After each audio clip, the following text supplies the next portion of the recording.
Hmm. Employer of the quarter. Employee of the year. Na? Employee of the month. Anong month ka ba? October. Month of October. Punta ako ano yung year of the beginning. Tapos, employee of the year. Year of the snake, hindi pa binya. Isipin mo, dati ka lang OJT, ngayon, isa ka lang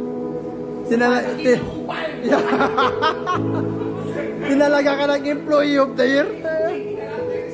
Sipag at syaga lang, guys. Oh, sipag at syaga lang, guys. Oh. Nakabili ka pa ng ano, kolong-kolong. Oh, nakakuha pa siya ng kolong-kolong daw. Kolong-kolong niya, 4 yung gulong. Nandun na sa CDC ngayon. Na-impound na, na-impound. Nasa labas, binagyan ng tape. Kulay yellow. Sipag at syaga. Nagkaroon ng nilaga. Employee of the year. Star Award. At Luya, hero. Star Award. Employee of the month. Of the year. Pati pa meto, Star Award. Akay! Hero of the snake, di pa binya.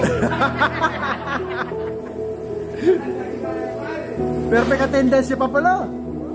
Perfect attendance.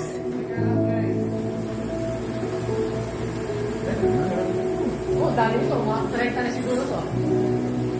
Wala mo sipag at syaga. Isang dating OJT lang. Oh. Ngayon, isang madirigmang, kupal ka ba, tol? Ay, ito. Ano? Oh. Ay, ni Pabeto ko. Ay, uyan, uyan o. Uyan o. Sana sipag o. Pagkatapos ng taon na to, huwag ka na magsipag, no? Tapos ka na. Nakuha na yung employee of the year eh.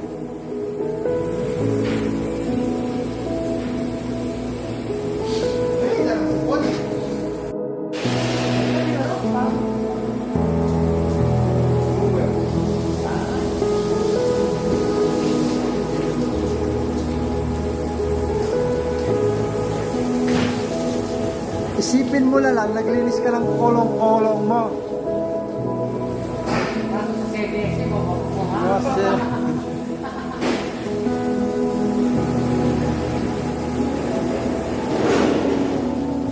Sipag at syaga lang, guys. sipag at syaga guys, nakuha ng employee of the year. Ito na lang kayong ginagaparan na ito, tao. Ay mo sa isang dakilang ano lang, OJT. Wala sir. Sige, larga.